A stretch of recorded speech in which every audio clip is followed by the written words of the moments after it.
Greetings, dear Aries. Welcome to Tifa's Tarot, and I hope you're doing well wherever you are in the world. And today we're going to go ahead and take a look at your 2024 yearly predictions, all right? So I've already meditated on your energy and I've pulled cards. We're going to be doing an oracle reading, but we're going to clarify it with some tarot. So we are using the Oracle of the Radiant Sun. So these are all of the cards that have been pulled for you.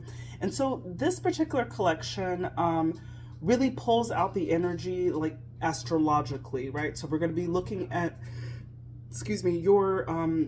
your astrological review from January through December of 2024, where it will come with a planet plus a zodiac sign that's attached to it, okay? But we're gonna add some depth to it by adding some tarot. And so what I'll do with this is I'll explain a little bit about the cards, and then we're gonna clarify that energy also, just to give it a little bit more of a story, right? And we're going to clarify that with the Gilded Tarot Royale, okay? So we'll go ahead and use that for clarifying messages. So please, please, please subscribe if you have been here more than one time and you're seeing this video. I would really appreciate if you would subscribe. Thank you. And comment, like, do all of that jazz, all right? Some advice before we begin the reading is if you would really like, you could bookmark this video and like maybe look at it at the end of 2024 and see if any of these yearly predictions came true. Another thing that I would advise is to just jot some of this energy down on paper as I'm going through the months and just seeing if these are things that are really happening to you, okay? Like I said, I'm a psychic, y'all. I'm not just here just saying anything, okay? So I do receive messages, and I just want to help the collective on, I would say, like a more spiritual, philosophical, and mental level. So making this video for you, okay? So if you are an Aries and it is in your sun, your moon, or your rising, then it is my sincerest intention that this reading resonate with you in some capacity and that you are able to receive these messages for your highest good. All right, amen. I do have my notes over here because I had to look up some of these astrological concepts. Okay, all right, let's go ahead and get into it. January. So Aries, when we get into January, your energy that's going to be dominant for you is going to be the moon in Virgo. So you really start out, you're the first sign that I've done in this series where you actually have a really good, very traditional type start. So moon, when we talk about the moon is like it's our subconscious, right? But it's also the body, the orbital body, right? That is the most frequently changing, right? Changes signs every 2 days. But when we have that moon energy, it's like how people know you more on an intimate level, right? So it's not just like strangers or what people perceive you to be. It's like really who you kind of are on the inside, and also how people who really know you well, how they understand you to be as well, all right? So you got the moon in Virgo. So the moon in Virgo really talks about order, okay? But it also is, it's like you're going to be spending a lot of attention on developing healthy routines for the new year, really organizing your space, like whatever it is that you're doing. It's starting out the new year with a it's like new year, new me, right? This is how I know people hate that phrase, but you really are starting out the year with trying to like just sort everything out so that getting yourself ready basically for the new year. So I see you really being productive in January and setting up a good routine for yourself to be able to follow, okay? So that could look like New Year's resolutions. It could look like you're going back to the gym if you haven't really been, fixing up your diet, cleaning your house, doing, just whatever it is, like you are establishing some order and some healthy routines in your life, all right? Let's go ahead and clarify what exactly you are ordering, or organizing, I should say. Let's go ahead and clarify. All right, yeah. You may have had a new opportunity for something. You've got the Ace of Pentacles here, or maybe this is you are ushering in this opportunity. You're giving this opportunity to yourself, right? So aces are about new starts. And then you have the Nine of Swords. I feel like you could be prone to anxiety. So just by organizing your space or developing these routines is going to like really help you to kind of just like get rid of this bad mojo or any type of like negative feelings that you've been having, right? Getting out of 2023. So that's what I see for you in January. Let's move to February. So February for you is going to be Mercury and Pisces energy.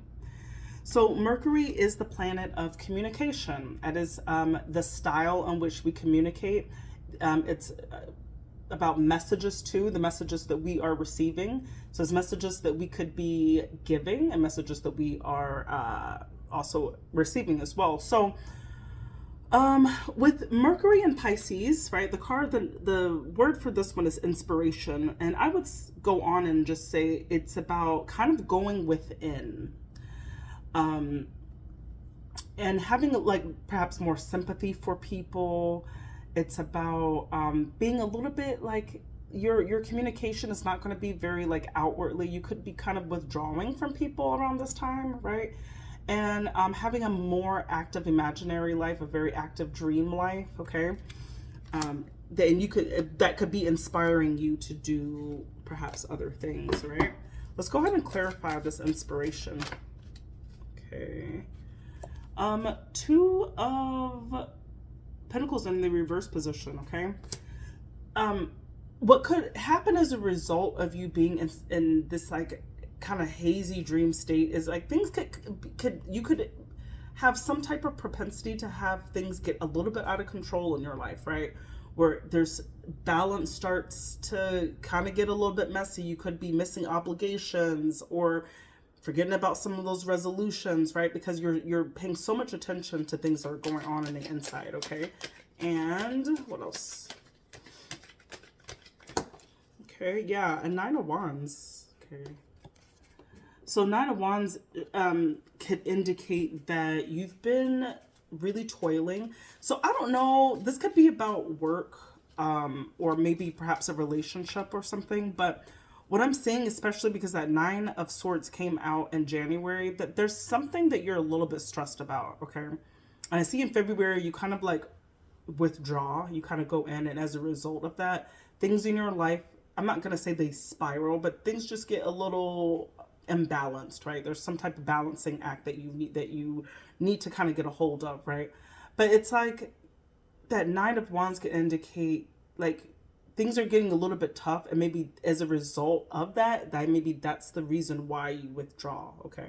But that Nine of Wands shows that the end is almost near. You just kind of have to keep powering through whatever you're going through at this time, okay?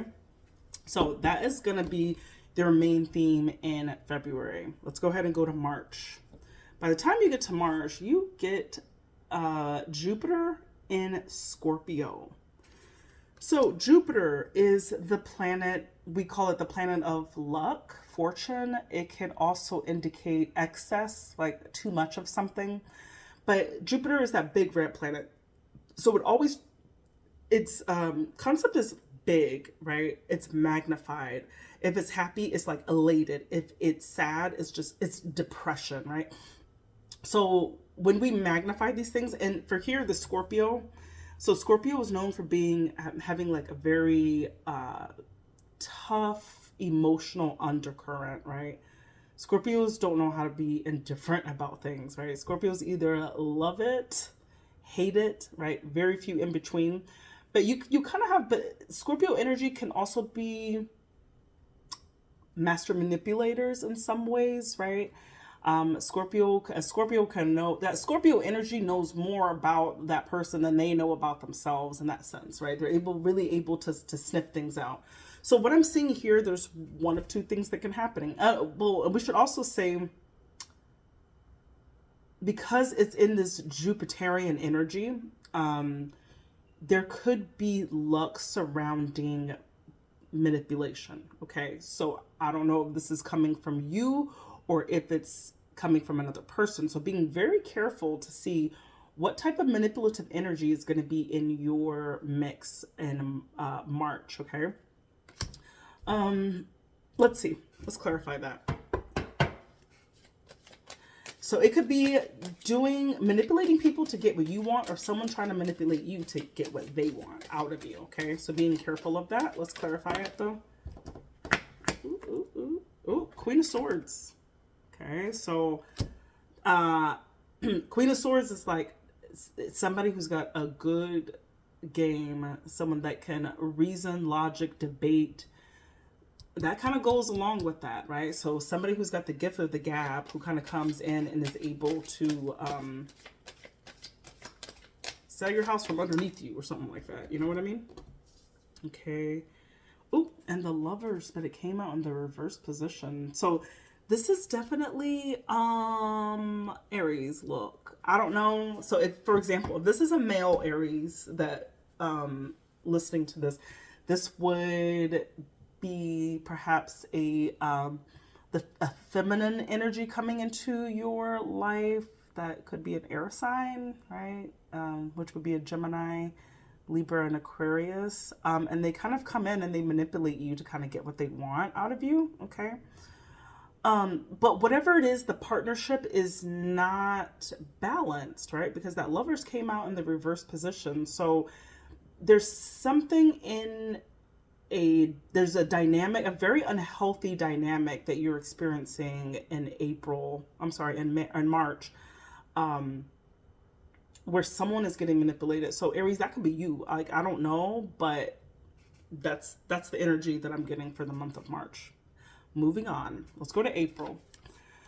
April, we get Mars in Sagittarius. Okay, so this really looks like a continuation of this particular situation here. So Mars energy, Mars is the planet of aggression. It's like, how do you assert yourself to get what you need in life, okay? So as you can see with this, it says domination, okay? So in April, there could be this need to really be able to see the big picture. And because what could be happening is you could be applying a lot of pressure to somebody at this time. So I don't know, you could be the manipulator, honestly, with that energy coming up the month previous. But there's some energy here where it's like it's like putting your beliefs, your system of being on another person or on other people, right? It's like applying that pressure in some really toxic and unhealthy way where it's like you're kind of dominating people and not giving them the free will to kind of do what they want to do. So I would say, yeah, you need to take a bigger look at that, because you might be thinking that you're doing it for the greater good, but honestly, like, you know, people deserve their autonomy and their freedom and their ability to think, eat, drink, talk, dress however they wish, right? Whatever it is, okay? Let's go ahead and clarify that, though. Let's clarify. Ooh, perfect. 2 just popped out like that. All right. What do we got? Fool. We got the Fool, which is your card, which is about new starts. So there's something that is new that is coming, and we got the Page of Cups. So I'm going to say, still playing on this relationship thing, I think what happens is there's going to be a new start to how you function in a partnership, okay? And perhaps you have taken a bigger look at the picture. Maybe like that concept has happened. You've taken a bigger look at the picture, and you've seen things that like there's a sudden realization that you've come to. And I feel like in April you are starting over a new leaf, right? When it comes to like how you communicate with people that you care about or that you love, particularly if you are in any type of partnership at this time, okay? All right, let's go ahead and go to May. Yeah, we're in May. Excuse me. In May, you get Mars in Virgo. So remember when I said Mars is the planet of how you assert yourself, right? And here in this position, it's a little bit finicky because it's like putting everything under a microscope. It's being extremely critical, right? This Mars in Virgo is very critical. It's paying a lot of attention to detail, maybe even unnecessarily to some degree. Having this need for perfection, for things to look the right way. And like I said, this could be positive, like if you're applying it to a job level. But this could also kind of wear on personal relationships if you are very critical to people around you. So let's go ahead and clarify what that's looking like. Let's clarify that.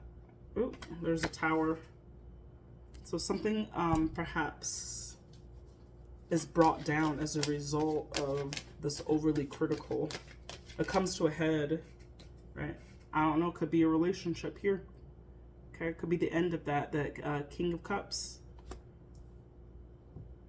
Or maybe there could be a breakup. There could be a relationship that comes to an end. Because maybe somebody feels like they were just under a microscope and there was just like too much like critical thinking. Or critical comments. Another thing I'm kind of getting is due to this criticism and this paying attention to detail, you could have also brought the end of something when you really like looked at it very closely and just decided like, hey, this is like really not for me. Okay, so that could also be a possibility. All right, so I'm seeing kind of breakup energy that happens around May. Okay. Yeah. Don't shoot the messenger. I'm just telling you. June. So now we're in the summer, okay? And let's see, what are you doing, Aries, for summer? So you start off the summer with Saturn in Taurus, okay? This word is ostentation. Ostentation means like very hardworking. So Saturn, we call Saturn Father Time, right? He's Baba Time. And Saturn is kind of like the opposite of Jupiter because Saturn limits us. While Jupiter talks about how things are expanded, how they're excess, Saturn talks about like, no, get real, come on, like this is what you need to do, right? So if you ever heard about like Saturn return, right, it's like every 12, I don't remember the frequency of it, but like the universe will come and test your ass and will just say like, have you learned your lesson?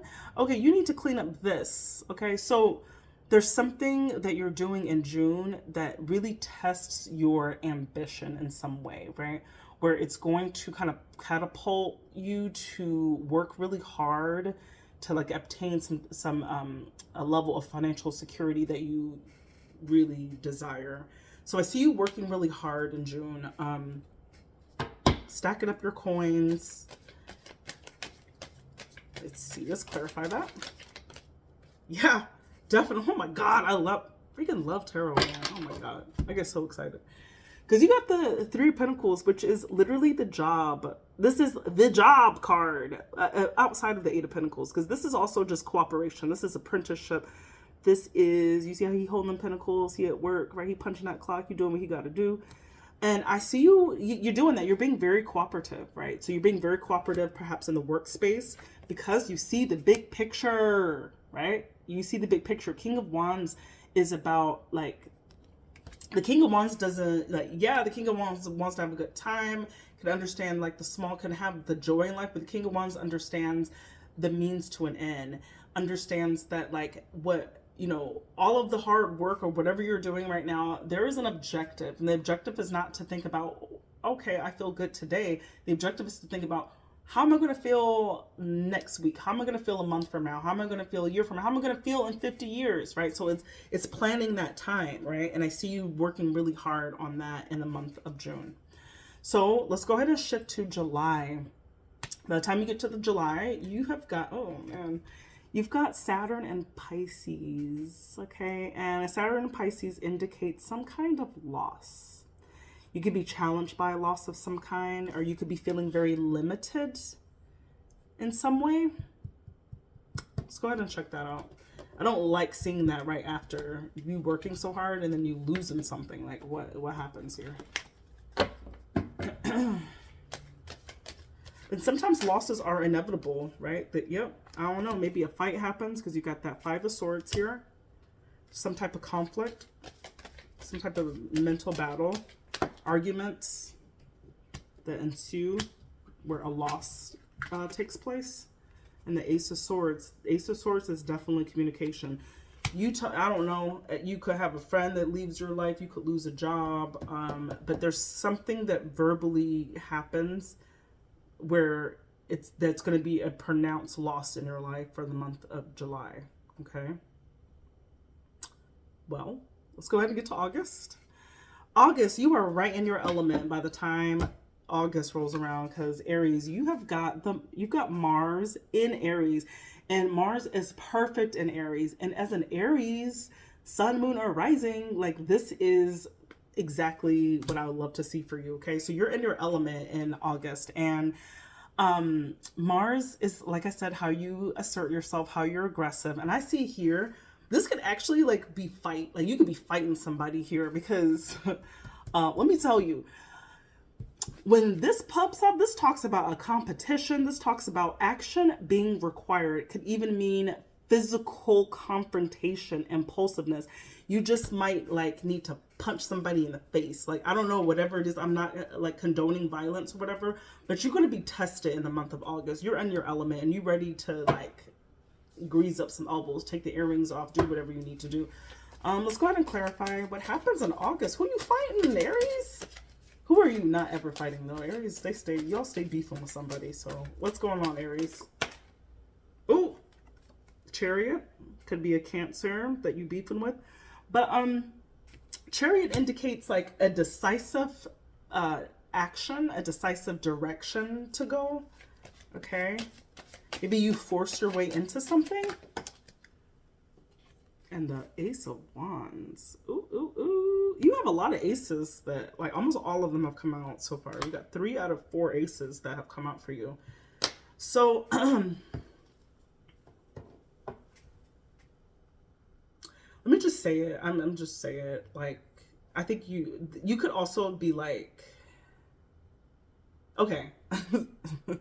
This is one of two. In August, there's 1 or 2 things happening. 1 of 2. You're either going in the direction of like beating somebody's ass, like I'm just going to say that, or you're going into the direction of having like a passionate love affair too, because the Ace of Wands also talks about like lustful kind of desires, right? So you are definitely taking a very decisive approach to deal with somebody. Right, and I don't know, it's physically somehow, right? So I don't know if you punch them or you loving on them, but there's some action that is for sure happening in the month of August. Let's move on, because I'm feeling shy from looking at this situation you got over here in August. Okay, September. So we get to September, we're nearing the fall season in the Northern Hemisphere, and then you got Mercury in Leo. Okay, so there could be communication regarding creative endeavors. This could also indicate time spent with children, okay? So remember, Mercury is about our communicative styles, right? And this one says drama, okay? So that Mercury and Leo also likes to talk about self a lot too. I know it's very stereotypical, but Leos are known to be like kind of like the egocentric side. Because I mean, it's the sun, you know, everything revolves around the sun. They're ruled by the sun. But when you get that Mercury in Leo, I'm more prone to believe that it's just something creative that you're really doing or that you're talking about, okay? And like I said, it could have something to do with children too. Let's go ahead and clarify that. Let's clarify. Oh, did you get somebody pregnant? Because you got the 2 of Wands here. It's like you had a breakup, but then you meet somebody that you really like, and then it's like, wow, I just have a soulmate right here. Soulmate energy comes in. Woo, woo, woo. Okay, so that is September. Aries, I think you get somebody pregnant. somebody is pregnant. And the high priestess, it's like, what this could also mean, let me like stop with like making babies on people, because not everyone wants to have kids, not everyone can have kids, and not everyone has them. So I would say that Mercury and Leo is also another thing about it is also, let me just like look this up, because I'm pretty sure I read, what I read was an extravagant presentation, grand occasion, holding court, mental feats, a creative interest entered into a flamboyance, a love affair through correspondence. Okay, so it's like you're like, yeah, you're in love with somebody. I think no, you are, and I think that like this could be like a hookup that happens in July that you kind of miscount. I'm sorry, was that July? August?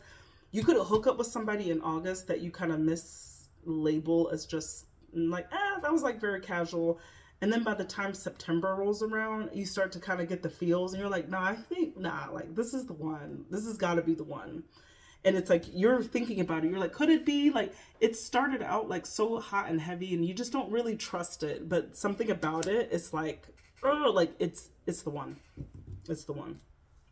Okay, so love that for you. Love it, love it, love it. Let's go ahead and get into your October. So we are nearing the end of the year here. Okay, in October, you got Jupiter and Virgo. Okay, remember Jupiterian energy is all about like expansive thinking or excesses. And here you're gonna grow by service. Acts 2. So Virgo is known for acts of service, right? That could be a love language that you develop as a result of this relationship that you have here, where it's like you are finding the pleasure of giving help, receiving service, right, to yourself or to others. Let's clarify it.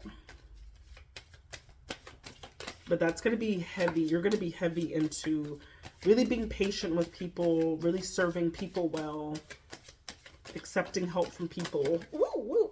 Oh, excuse me. Right? Queen of Wands. That could be your person. Queen of Wands is very bold, confident energy. It's like knowing what you want. Maybe that's the person you're serving. I don't know. Yeah. And the 10 of Pentacles. Okay. So it also looks like you could, if you're in Aries, that, you know, you've been like financially blessed because you've been working so hard and you've got a little bit of coins stacked up, right? You just really have the confidence to be able to you're so happy to be able to share that with others. Okay. Love that for you. November, you get Mercury in Cancer. So remember, mercurial energy is communicative. And here you've got intuition, but it's in the sign of Cancer. So there are these, it's like your thoughts and your feelings are like one and the same, okay, in this way. There's no separation between how you think and how you feel. So it's like, I would say it's also an attachment to home, family values, really thinking about your childhood in some way could be very prominent around this time. Let's see, November. Let's clarify that.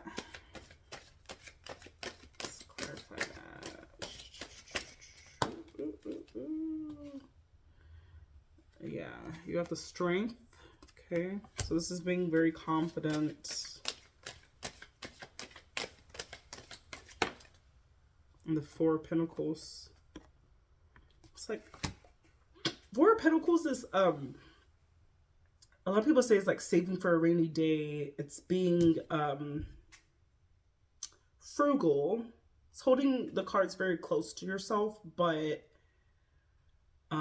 understanding the value of being pragmatic. Okay, so I see like you're kind of like chilling out in November and really maybe staying close to home. You could be thinking about really like what kind of home you want to be a part of. Like if you have kids, like or if you want to have kids, like you're thinking more on those lines of like what you want your home to look like, okay? And I think that you're very confident at this time about what that actually looks like, all right? And at the end of the year, you have December. You got a good year, Aries. I'm so jealous. I wish I was Aries.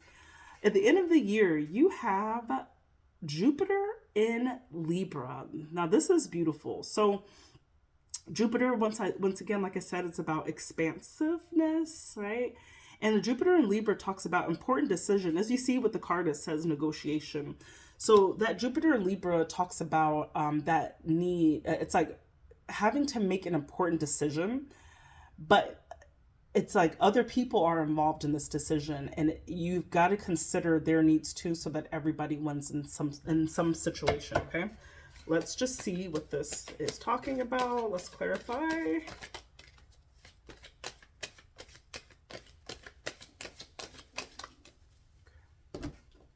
So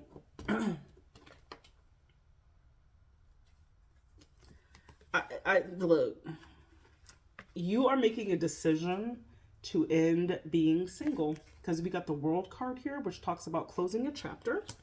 And then there is the Nine of Pentacles. So I see you weighing those options. So I see at the end of the year, like from September to December, what I'm seeing, there's a very big indication of like you meeting somebody that just kind of changes your perception of like maybe you get into a, like if you're single and you're getting into a relationship with somebody that you feel is going to be your soulmate, and it changes the way that you are. You're start being more service oriented, like start thinking about other people, start thinking about what type of home that you want to make. And then at the end of the year, you're really deciding, you're making some very important decisions in your life, right? And I think that it's like the end of actually being single. That's like literally what I see here. Okay. Well, you got a great year. I don't know. This is going to be very specific to whatever Aries ends up watching this video, but those are my messages for you. So those are the yearly predictions. Please do comment, like, and subscribe. And it will be so interesting to just hear, to like, if you bookmark this for the end of the year and just see if any of this has gone in the way that's been described here, right? So like I said, it won't resonate with everybody, but if it resonates with you, that's fantastic. Please do comment, like, and subscribe. If you would like a reading to be more personalized for you, I do offer personal readings. You can find more information to my Calendly link and how to book me in the description of this video, and it's also in the about section of the channel. Thank you so much, Aries. I hope you have a beautiful day and a beautiful 2024, and Happy New Year!